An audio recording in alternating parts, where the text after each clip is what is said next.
Hello बच्चों, आज हम पढ़ने जा रहे हैं बेसिक मैथ। ठीक है, तो नीट के बच्चों को बेसिक मैथ क्यों पढ़ना है? सो दैट आप फिजिक्स के कॉन्सेप्ट को समझ पाओ और फिजिक्स के क्वेश्चन सॉल्व कर पाओ। ठीक है ना? तो कुछ कुछ टॉपिक्स हैं जिसका बिल्कुल बेसिक बेसिक पॉइंट्स आपको आना चाहिए। So let's start with a very important topic which is trigonometric function. बच्चा, ये है एक ट्राइंगल, ठीक, और इस ट्राइंगल की ये है परपेंडिकुलर, ये है बेस, और आपको पता है ये है क्या? हाइपोटेन्यूज, है ना? ओके, हाइपोटेन्यूज निकालने का फॉर्मूला क्या होता है शायद आपको मालूम हो। परपेंडिकुलर का स्क्वायर प्लस बेस का स्क्वायर और इसकी अंडर रूट। फाइन, सपोज ये एंगल है थीटा, तो साइन थीटा की वैल्यू क्या होगी? Sine theta will be equal to perpendicular upon hypotenuse. ठीक बात। cos थीटा कितना होगा? cos theta will be equal to base upon hypotenuse. और tan थीटा कितना होगा बच्चों? tan थीटा की वैल्यू होगी परपेंडिकुलर अपॉन बेस। क्लियर है? Okay, so sin theta perpendicular upon hypotenuse है, cos theta base upon hypotenuse है, और tan थीटा की वैल्यू कितनी है? Perpendicular upon base. ठीक, फाइन। अब इनका रेसिप्रोकल जस्ट उल्टा, साइन थीटा जो है उसको अगर आप रेसिप्रोकल लोगे तो उसकी वैल्यू क्या आएगी? Cosec theta. Cosec theta will be equal to H upon P, है ना? उल्टा हो गया। ठीक, कॉस का क्या उल्टा होगा? Sec theta. सेक थीटा की वैल्यू कितनी आएगी? H upon B, H upon base. और ये जो लास्ट वाला है टेन, इसकी वैल्यू कितनी आएगी? Cot theta is equal to B upon P. ठीक है, बेस अपॉन परपेंडिकुलर। फाइन, अब कुछ एंगल्स हैं जो आपको पढ़ना है। तो एंगल्स क्या क्या याद होनी चाहिए आपको? यहां पे लिखती हूं मैं 0 डिग्री, 0, 30, 45, 60 और 90। साइन, कॉस और टैन। ठीक है, चलो साइन याद कर लेते हैं, उसके बाद कॉस और टैन बहुत इजी है। तो साइन शुरू करोगे 0 से, जाएगा 1 तक। साइन 0 की वैल्यू कितनी होती है? 0। साइन 0 की वैल्यू होती है 0। साइन 90 की वैल्यू कितनी होती है? 1। ठीक है, 0 के बाद साइन 30, ये होता है 1/2। सो साइन 45 की वैल्यू होती है 1/√2। Sine 60 is √3/2। ठीक, चलो कॉस को जस्ट रिवर्स कर दोगे। ठीक है, तो इधर लिखा है 0, 1/2, 1/√2, √3/2, 1। तो कॉस जस्ट रिवर्स ऑर्डर में होगा, मतलब 1 √3/2, 1/√2, 1/2 और कितना? 0। कॉस 90 की वैल्यू कितनी होती है? 0 होती है। ठीक है, तो साइन याद कर लो, कॉस में तो बस रिवर्स कर देना है। अब टैन के लिए क्या करोगे? तो टैन के लिए साइन अपॉन कॉस कर दोगे, है ना? तो साइन अपॉन चलो कॉस कर दो। टैन के लिए, टैन की वैल्यू निकालने के लिए साइन अपॉन कॉस कर दो। ये हो गया 0/1, 0, ये हो गया 1/√3, और ये कितना हो गया? 1, और ये कितना हो गया? √3, और ये कितना हो गया? इंफिनिटी। ठीक है, ओके। अब एक दो एंगल्स आपको और याद होने चाहिए न्यूमेरिकल को जल्दी सॉल्व करने के लिए। तो पहला एंगल क्या है? फर्स्ट एंगल इज, ये है, यहां पर मान लेते हैं ये है 37 डिग्री। 37 डिग्री, ठीक है, परपेंडिकुलर। जब 37 डिग्री ऐसे एंगल बने और परपेंडिकुलर अगर 3 हो तो बेस कितना होता है? 4 होता है। ठीक है, तो बेस इज 4, बेस है हमारा 4, परपेंडिकुलर कितना है? 3 है, तो हाइपोटेन्यूज कितना हो जाएगा? 5 हो जाएगा, है ना? ओके, अब आप इसमें कैसे निकालोगे? साइन की वैल्यू क्या बोलोगे? तो आप कहोगे साइन थीटा, मतलब sine 37 degree is equal to, sine 37 is equal to perpendicular upon hypotenuse, that is 3/5। तो याद रख लेना, 37 डिग्री जब एंगल बनता है तो परपेंडिकुलर कितना? 3 और बेस कितना? 4। ठीक है, तो ये है साइन 37 डिग्री की वैल्यू। कॉस 37 की वैल्यू कितनी हो जाएगी? कॉस 37 की वैल्यू हो जाएगी, कॉस 37 डिग्री की वैल्यू कितनी हो जाएगी बताओ? 4/5, है ना? 4/5। और सिमिलरली अगर आप tan की वैल्यू लिखोगे तो वो कितना लिखोगे? 3/4। बच्चा ये है 37 डिग्री की बात। अब ऐसे ही एक और एंगल होता है, ये भी इंपॉर्टेंट है, याद करना होगा ये आपको। ये एंगल याद रहेगा ना तो एग्जाम में क्वेश्चन जल्दी बनेंगे, ठीक है। ये है 53 डिग्री एंगल, 53 डिग्री। तो 53 डिग्री जब एंगल होता है और अगर आपका परपेंडिकुलर इज 4 तो बेस होगा 3 और हाइपोटेन्यूज कितना होगा 5। तो आप बताओ साइन 53 कितना बताओगे 4/5, ठीक। कॉस 53 कितना बताओगे 3/5 और tan 53 कितना बताओगे 4/3, ठीक है ना बच्चों। अब हम सीखते हैं क्वाड्रेंट थ्योरी, ओके। तो हम क्वाड्रेंट्स को ड्रॉ कर लेते हैं। 0 डिग्री एंगल, फिर इधर चले 90 डिग्री एंगल मिला, है ना। फिर इधर गए 180 डिग्री एंगल मिला, ठीक बात है। और फिर यहां पर कितना मिला 270 डिग्री एंगल मिला और वापस आ जाओगे तो कितना मिल जाएगा 360 डिग्री एंगल मिल जाएगा, ठीक। ओके, तो बच्चों जो पहला क्वाड्रेंट है मतलब 0 से लेकर जो 90 डिग्री यहां से यहां तक वाला जो क्वाड्रेंट है, इस क्वाड्रेंट में सभी ट्रिग्नोमेट्रिक फंक्शंस की वैल्यू पॉजिटिव आती है। मतलब साइन हो या फिर कॉस हो या फिर कॉसेक हो या फिर टैन हो, कॉट हो, जो भी है, सभी ट्रिग्नोमेट्रिक फंक्शंस की वैल्यू पॉजिटिव आएगी। कब? जब एंगल अक्यूट रहेगा, ठीक है। तो ऑल पॉजिटिव, ध्यान रखना है इसको, ऑल पॉजिटिव। अब हम चले जाते हैं सेकंड क्वाड्रेंट में। तो ये फर्स्ट क्वाड्रेंट है, ये है हमारा फर्स्ट क्वाड्रेंट। ये कौन सा क्वाड्रेंट है बच्चों? ये वाला है सेकंड क्वाड्रेंट, है ना। तो इस सेकंड क्वाड्रेंट में बात करते हैं। सेकंड क्वाड्रेंट में साइन की वैल्यू पॉजिटिव होती है। तो वो सारे एंगल्स जो 90 से 180 डिग्री तक लाई करते हैं, उन सभी एंगल्स की जो साइन की वैल्यू आएगी वो कैसी आएगी? पॉजिटिव आएगी, है ना। और अगर साइन पॉजिटिव आया तो कॉसेक भी पॉजिटिव होगा, आपको पता है 1/sin theta is cosec theta, है ना। तो 90 से 180 तक जितने भी एंगल्स रहेंगे उन सभी की साइन की value will be positive. Sine and cosec क्या होते हैं बच्चों? पॉजिटिव होते हैं। बाकी जितनी भी ट्रिग्नोमेट्रिक फंक्शंस हैं उन सभी की वैल्यू कितनी होती है? नेगेटिव होती है, ठीक है। अब आगे बढ़ जाओ, 180 से आ जाते हैं हम लोग कहां पे? 270 में। 180 से 270 मतलब थर्ड क्वाड्रेंट। थर्ड क्वाड्रेंट में बच्चों, थर्ड क्वाड्रेंट में क्या होता है पॉजिटिव? थर्ड क्वाड्रेंट में होता है पॉजिटिव टैन और ऑब्वियसली कॉट। टैन है तो कॉट भी पॉजिटिव होगा, है ना। तो टैन और कॉट ये दोनों पॉजिटिव कब होता है? थर्ड क्वाड्रेंट में होता है, ठीक है। बाकी सभी नेगेटिव होते हैं। तो साइन, कॉस, वो सभी थर्ड क्वाड्रेंट में नेगेटिव होंगे, सिर्फ टैन और कॉट पॉजिटिव होगा। फिर चले जाओ आप फोर्थ क्वाड्रेंट में आ जाओ, यहां से यहां तक। तो जो हमारा फोर्थ क्वाड्रेंट है, इस क्वाड्रेंट में किसकी वैल्यू होती है पॉजिटिव? इसमें होती है कॉस और सेक की वैल्यू पॉजिटिव, ठीक है। यहां पे ये पॉजिटिव है। तो ध्यान रखना, फर्स्ट क्वाड्रेंट में सारे पॉजिटिव है, सेकंड क्वाड्रेंट में साइन और कॉसेक पॉजिटिव है, थर्ड क्वाड्रेंट में टैन और कॉट पॉजिटिव है, और लास्ट वाले क्वाड्रेंट मतलब फोर्थ क्वाड्रेंट में कौन पॉजिटिव है? कॉस और सेक पॉजिटिव है, ठीक है। ओके, अब सपोज हमें कभी निकालना हो, सपोज आपको कैलकुलेट करके बताना है साइन 110, ठीक है। तो ये जो एंगल दिया हुआ है ये 90 से ऊपर का दिया हुआ है।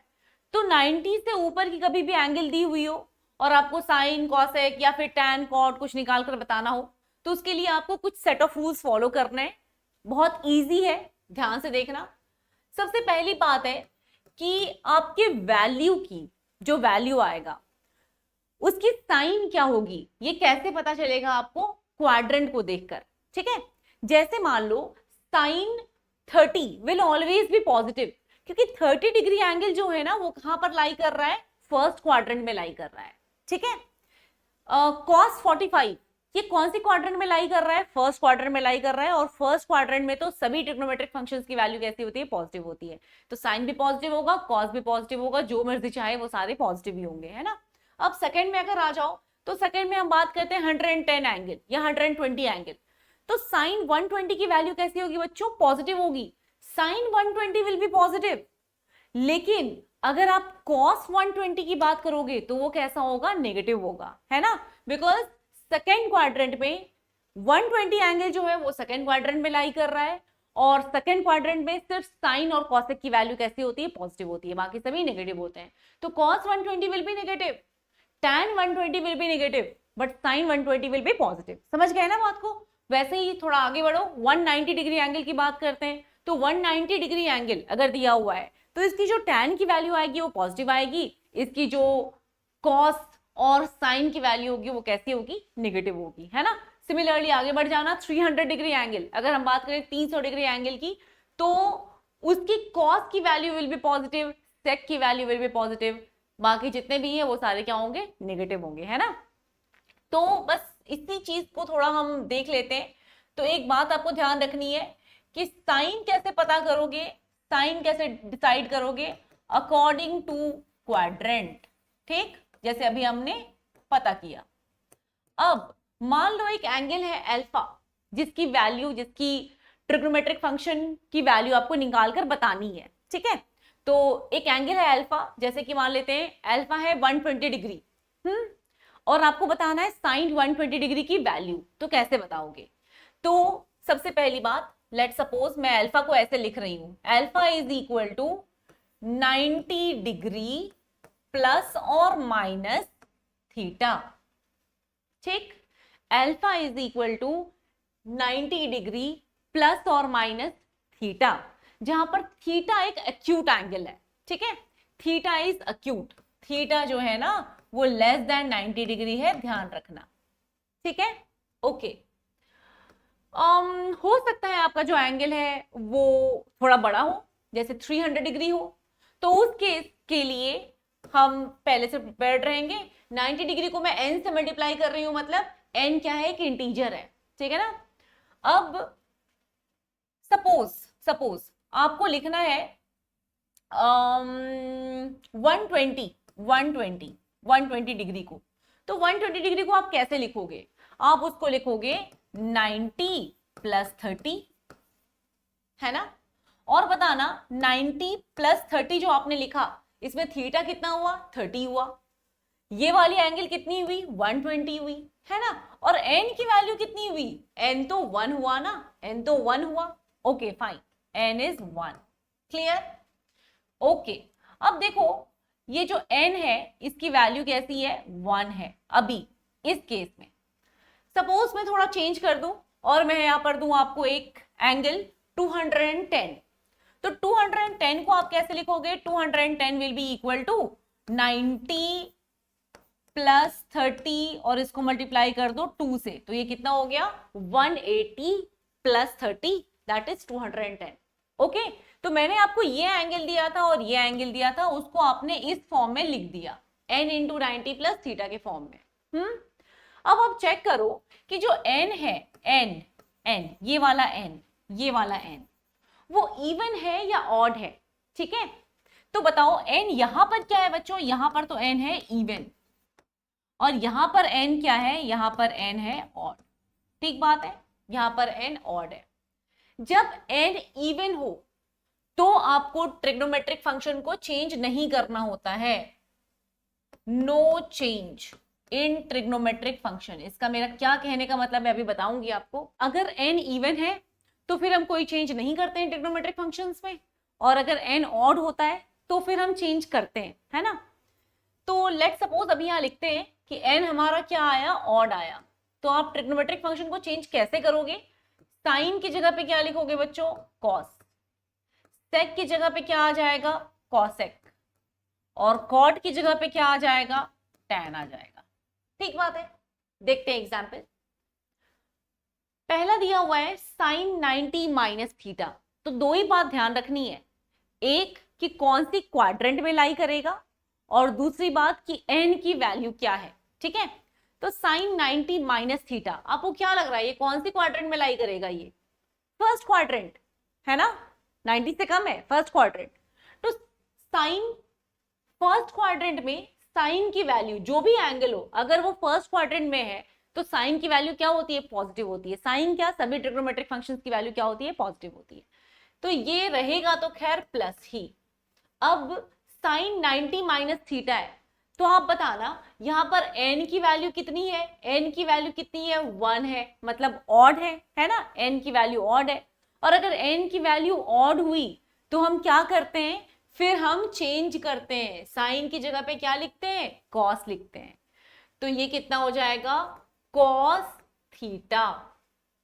इसका मतलब है sine 90 minus theta is equal to plus cos theta. तो प्लस कैसे डिसाइड किया समझ में आ रहा है, ओके।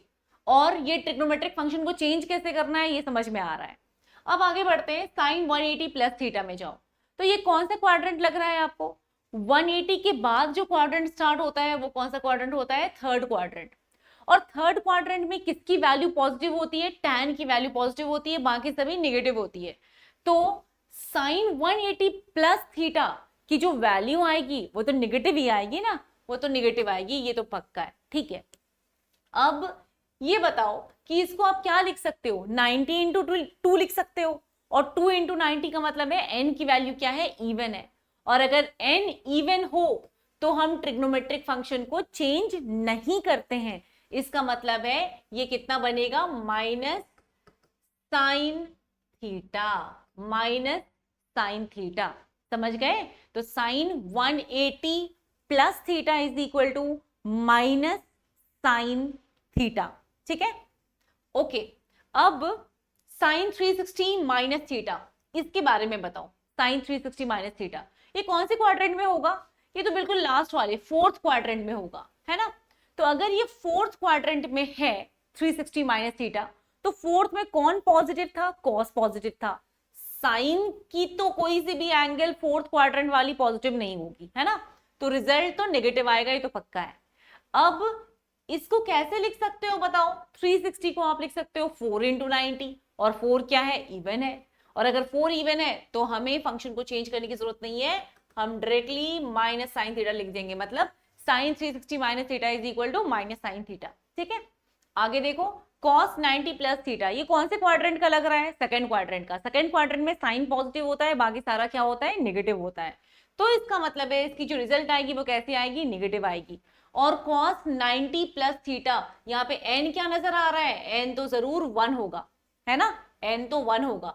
इसका मतलब n क्या है, ऑड है। और अगर n ऑड है तो हमें ट्रिग्नोमेट्रिक फंक्शन को चेंज करना पड़ेगा। कॉस की जगह पे क्या लिखोगे बोलो, साइन लिखोगे, साइन की जगह पे कॉस, कॉस की जगह पे साइन, ठीक है। तो हम लिखेंगे sine theta. It means cos 90 plus theta is equal to minus sine theta. आगे आ जाओ, cos 270 माइनस थीटा, ये कौन सी क्वाड्रेंट का लग रहा है आपको, ये कौन सी क्वाड्रेंट का है, थर्ड क्वाड्रेंट का, वेरी गुड। तो ये है थर्ड क्वाड्रेंट का, और थर्ड क्वाड्रेंट में देखो, थर्ड क्वाड्रेंट में cos की वैल्यू कैसी होती है, नेगेटिव होती है। tan पॉजिटिव होता है थर्ड क्वाड्रेंट में, cos तो नेगेटिव होता है, तो रिजल्ट जो आएगा वो तो नेगेटिव आएगा, ये तो ठीक है। अब आगे देखो, ये क्या है, 90 इंटू 3 इज ऑड, इसका मतलब है आपको चेंज करना पड़ेगा, माइनस साइन थीटा बनाना पड़ेगा। इसको भी बताओ क्या करोगे, 90 माइनस थीटा, ये कौन सी क्वाड्रेंट का है, फर्स्ट क्वाड्रेंट का है। फर्स्ट क्वाड्रेंट में सभी वैल्यूज कैसी होती हैं, पॉजिटिव होती हैं, तो ये तो प्लस रहेगा। उसके बाद cos के बारे में बताना, cos 90 माइनस थीटा, ये क्या लग रहा है, n की वैल्यू क्या है, ऑड है। और अगर n ऑड हुआ तो फिर हम चेंज करते हैं ट्रिग्नोमेट्रिक फंक्शन को। cos की जगह पे आप क्या लिखोगे बताना जल्दी जल्दी से, cos की जगह पे आप लिखोगे साइन, ठीक है। तो cos 90 माइनस थीटा क्या हो जाएगा, प्लस साइन थीटा हो जाएगा। चलो अब ये कुछ केसेस हैं, इसको सॉल्व करके देखते हैं क्या आता है आंसर। तो साइन 120, इसको क्या लिख सकते हो, साइन 120 को लिख सकते हो साइन 90 प्लस 30, ठीक बात। अब ये कौन से क्वाड्रेंट में लाई कर रहा है, ये जो 90 प्लस 30 है या 120 है, कौन से क्वाड्रेंट में लाई कर रहा है, सेकंड क्वाड्रेंट में। सेकंड क्वाड्रेंट में साइन पॉजिटिव होता है, तो रिजल्ट तो पक्का है, कैसा आना है, पॉजिटिव रिजल्ट आना है, ठीक बात है, ओके। अब रिजल्ट तो पॉजिटिव आएगा, लेकिन देखिए n कैसा है, n कैसा है, तो n तो ऑड लग रहा है, और अगर n ऑड है तो हमें फंक्शन को चेंज करना पड़ता है ना। इसका मतलब हम क्या लिखेंगे, cos 30, ठीक। और cos 30 की वैल्यू कितनी होती है, cos 30 इज इक्वल टू √3/2, हो गया ना, फाइन। तो साइन 120 की वैल्यू कितनी आएगी, √3/2 आएगी। अब आगे देखो, साइन 225, साइन 225 की वैल्यू कैसे लिखे हम? कौन सी क्वाड्रेंट में लाई कर रहा होगा? ये 180 के बाद है, इसका मतलब थर्ड क्वाड्रेंट होगा। और थर्ड क्वाड्रेंट में कौन पॉजिटिव होता है? tan पॉजिटिव होता है, साइन तो नेगेटिव होता है। इट मींस रिजल्ट तो भाई नेगेटिव ही आना है, ये तो पक्का है ना। चलो आगे देखते हैं। इसको कैसे लिख सकते हो आप? साइन 180 प्लस 45 लिख सकते हो ना, साइन 180 प्लस 45 लिख सकते हैं। ओके, अब ये तो हो गया, इसका जो रिजल्ट है वो तो नेगेटिव आएगा। अब देखो यहां पर क्या है, n की वैल्यू क्या है? 90 इंटू 2 लिख सकते हो 180 को, इसका मतलब n की वैल्यू इज 2। और अगर n 2 है, n अगर 2 है, इट मींस आपको फंक्शन को चेंज करने की जरूरत नहीं है। So you can write minus sine 45 that is minus 1/2, sine 45 is 1/√2, है ना। तो माइनस 1/√2 आंसर हो गया। नेक्स्ट है cos 270, cos 270 की वैल्यू कितना बताओगे? कैसे लिखोगे cos 270 को? cos 270 को हम लिख सकते हैं cos 270 एंगल को कैसे लिखोगे? 180 प्लस 90, 180 प्लस 90 है कि नहीं? ऐसे लिख सकते हो ना, 180 प्लस 90। ओके, अब बताओ 180 प्लस 90 ये कौन सी क्वाड्रेंट का है पार्ट? ये कौन सी क्वाड्रेंट में चला गया है? ये चला गया है, एक 180 को क्रॉस कर दिया है ना। इसका मतलब है ये चला गया है हमारा थर्ड क्वाड्रेंट में। और थर्ड क्वाड्रेंट में कॉस की वैल्यू कैसी होती है? कॉस की वैल्यू होती है नेगेटिव। 180 को देखकर क्या लग रहा है आपको? चेंज नहीं करना चाहिए, है ना। n की वैल्यू 2 है, n is even, so you don't need to change trigonometric function. तो cos 90 लिख देते हैं, और cos 90 कितना होता है? 0। ठीक है, ओके। तो ये सारे एग्जाम्पल्स हैं, और भी कई सारे एग्जाम्पल्स हम प्रैक्टिस करेंगे। इन सारी कॉन्सेप्ट्स को रिवाइज करो। All the best, thank you.